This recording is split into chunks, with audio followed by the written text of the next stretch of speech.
দীর্ঘ ১৯ বছর পর নিজ সংসদীয় জেলা বগুড়ায় যাচ্ছেন বিএনপির ভারপ্রাপ্ত চেয়ারম্যান তারেক রহমান। ঘরের ছেলেকে বরণ করে নিতে প্রস্তুত বগুড়াবাসী। শহর জুড়ে চলছে নানা প্রস্তুতি।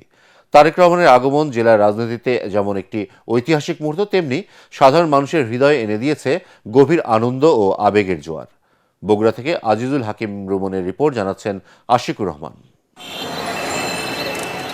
বগুড়া শুধু তারেক রহমানের নির্বাচনী আসন নয়, এই জেলা তার শৈশব, কৈশোর ও রাজনৈতিকভাবে বেড়ে ওঠার এক গুরুত্বপূর্ণ অধ্যায়ের সাক্ষী। দীর্ঘ ১৯ বছর ১৮ দিন পর আগামী রোববার ঘরের ছেলে ফিরছেন ঘরে। তারেক রহমানের এই বগুড়া সফর নিয়েই শহরের অলিগলি, পাড়া মহল্লা, হাটবাজারে চলছে আলোচনা। রাজনৈতিক মতভেদ ভুলে অনেকেই তারেক রহমানের আগমনকে দেখছেন একজন আপন মানুষের ঘরে ফেরা হিসেবে। আলহামদুলিল্লাহ, আলহামদুলিল্লাহ, আমরা সবাই খুশি। বাংলাদেশের সমস্ত মেহনতি মানুষ খুশি। আমরা বগুড়াবাসী হিসেবে অনেক ধন্য যে আবার তাকে আমরা বগুড়ায় পাচ্ছি।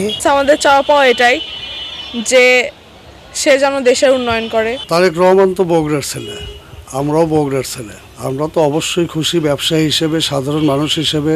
এদিকে সোমবার বগুড়া শহরের সেন্ট্রাল হাই স্কুল মাঠে অনুষ্ঠিত হবে ৩ বারের সাবেক প্রধানমন্ত্রী ও বিএনপি চেয়ারপারসন বেগম খালেদা জিয়ার রুহের মাগফিরাত কামনায় দোয়া মাহফিল। এই মাহফিলে অংশ নিতে সবার মাঝেই ব্যাপক আগ্রহ।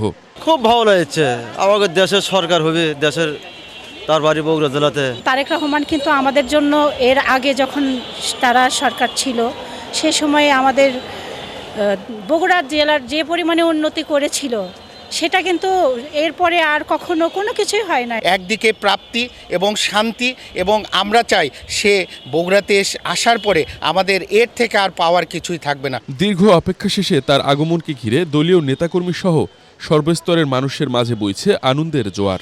দীর্ঘ ১৯ বছর পর উনি বগুড়ায় আসছেন, তো বগুড়ার মানুষ অধীর আগ্রহে অপেক্ষা করছে কখন তাদের প্রিয় নেতা বগুড়ায় আসবে এবং প্রাণ ভরে তাকে দেখবে। তারেক রহমানের সফরকে কেন্দ্র করে উৎসবে আনন্দে মেতে উঠবে বগুড়াবাসী, তাই প্রতীক্ষায় দিন গুনছেন এলাকার মানুষ। Bureau report, ATN Bangla.